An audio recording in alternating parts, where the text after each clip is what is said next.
চালের আটা দিয়ে দিলাম। আজকে পাটিসাপটা বানাবো, সেজন্য এখানে আমি ময়দা নিছি আর এই যে চালের আটা। দুধ দিয়ে দিলাম 1/3 কাপ, লবণ পরিমাণ মতো, একটু করে পানি দিব আর এটা সুন্দর একটা মিশ্রণ তৈরি করব। বন্ধুরা, আমার এই খিরসাটা তৈরি করা ছিল, ডিপে ছিল। এখন আমি একটু আবার ফ্রাই প্যানে নেড়ে রেডি করে নেব। এই যে রেস্টে রেখে দেবো। পিঠার গোলাটা রেডি হয়ে গেছে। বন্ধুরা, আমি আজকে পাটিসাপটা বানাবো। প্রথমে বলে নিয়েছি, এই যে আটাটা আমি ফিরে আসলাম, রেস্টে রাখছিলাম আধা ঘন্টা। এখন একটু অয়েল ব্রাশ করে দেবো, এখন দিয়ে দিলাম।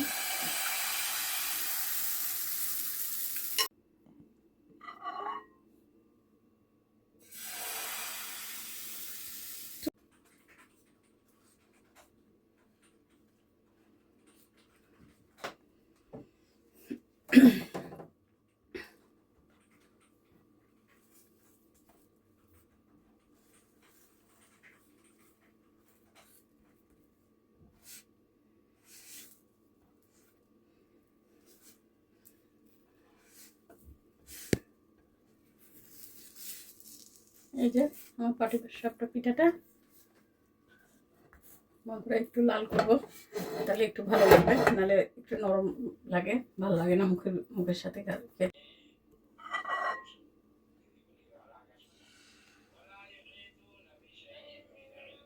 এই পিঠাটা জোরে জাল দিলে গাটা একটু কীরকম ইয়ে হয়, ফোটা ফোটা। আর যদি একদম লো ফ্লেমে এই পিঠাটা বানানো যায় তাহলে স্মুথ হয়। এই পিঠার এটাই সিস্টেম, আমার কাছে তো এটাই মনে হয়। আর এই যে বন্ধুরা, এই যে পিঠা আরও কিছু বানাইছি, বাচ্চারা খাইছে।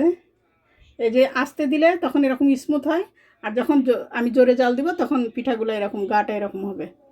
ঠিক আছে, এই যে আরও বানানো হয়েছিল, সেগুলো খাওয়া হচ্ছে।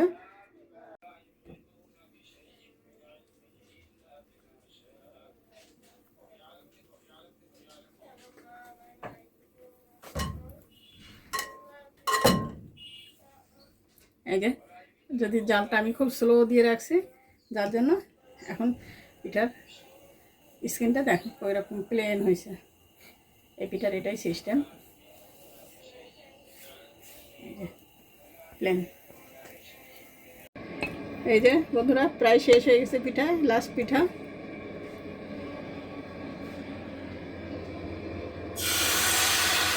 এটা দিয়ে এভাবে একটু হালকা করে, কিন্তু চুলার জাল বেশি দেওয়াই যাবে না। যদি গরম হয়ে যায় তাহলে চুলা বন্ধ করে দিতে হবে, এটা সিস্টেম, তাহলে স্মুথ হবে।